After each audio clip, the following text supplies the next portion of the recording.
Alors maintenant, au niveau de vos réunions, de vos campagnes, quelles sont les idées que vous allez défendre? Alors l'homme, bien évidemment, mais les idées que vous allez défendre, je suppose la famille, voilà, si vous avez d'autres idées que vous voulez mettre un petit peu en valeur ou Tout nous à éclairer un petit peu sur ce Alors, que va être vraiment la campagne de Force Vie.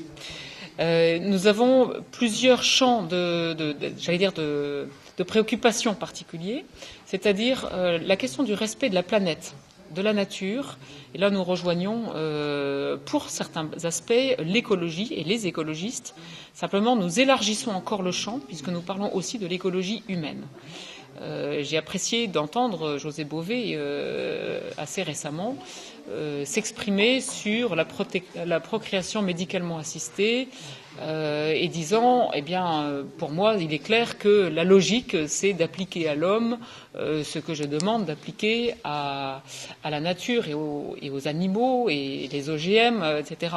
Donc, il a admis et il a consenti à dire quelque chose qui n'était pas dit par son parti écologiste, c'est-à-dire que, eh bien, la procréation médicalement assistée ou les mères porteuses, c'est pas quelque chose qui respecte la nature. Et en ceci, eh bien, nous sommes proches.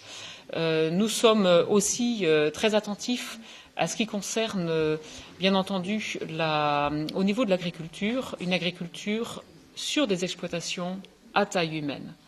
Bien entendu, on peut avoir aussi un mode d'agriculture plus industriel, et je pense qu'il y a un public et il y a une clientèle aussi pour cette agriculture-là, mais les agriculteurs souhaitent vivre de leur travail et pas des subventions comme on leur prête l'intention souvent.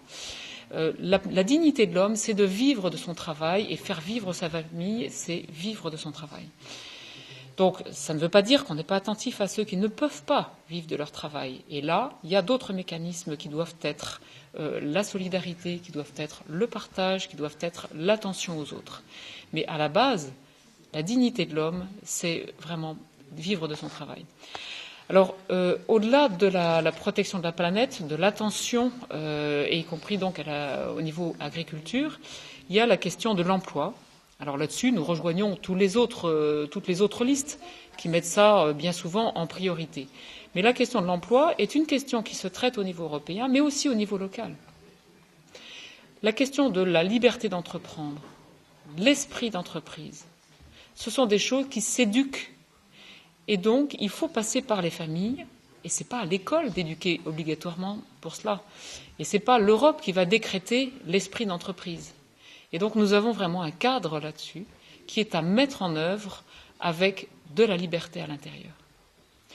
Je voudrais ajouter également, sur un autre plan, les questions de frontières. Les questions de frontières ont un sens.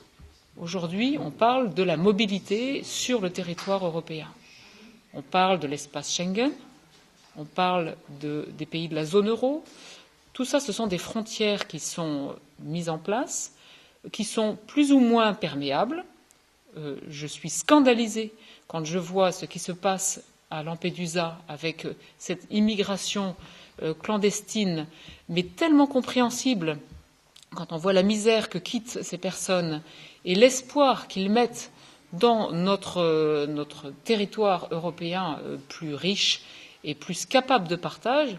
Et donc, je dis là, il y a vraiment quelque chose que nous devons faire. Nous ne pouvons pas rester insensibles aux appels de ces pays, et nous ne pouvons pas rester non plus sans éduquer au partage nos concitoyens.